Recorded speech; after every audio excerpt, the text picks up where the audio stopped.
यशुआ 20वां बाब। पनाह के शहर।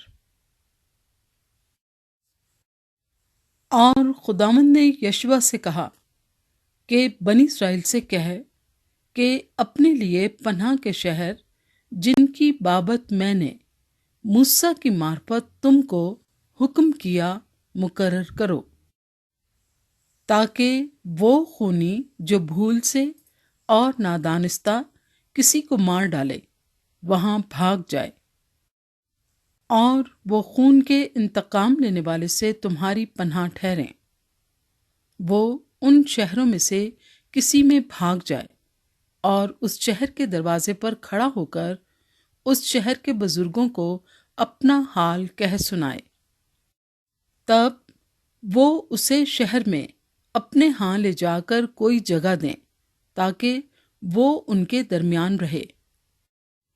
और अगर खून का इंतकाम लेने वाला उसका पीछा करे तो वो उस खूनी को उसके हवाले ना करें, क्योंकि उसने अपने पड़ोसी को नादानिस्ता मारा और पहले से उसकी उससे अदावत ना थी।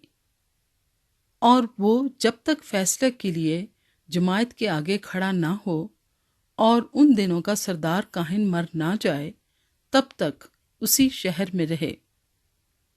इसके बाद वो खूनी लौट कर अपने शहर और अपने घर में यानी उसी शहर में आए जहां से वो भागा था।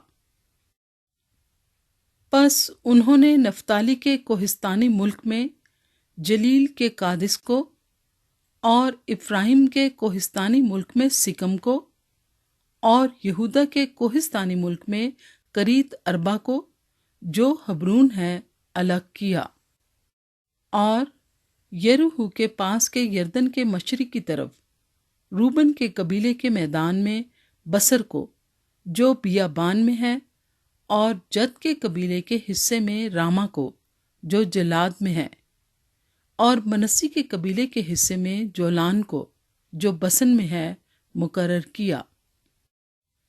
यही वो शहर हैं जो सब बनी इस्राएल और उन मुसाफिरों के लिए जो उनके दरमियान बसते हैं इसलिए ठहराए गए कि जो कोई ना दानिस्ता किसी को कत्ल करे वो वहां भाग जाए, और जब तक वो जमायत के आगे खड़ा ना हो तब तक खून के इंतकाम लेने वाले के हाथ से मारा ना जाए।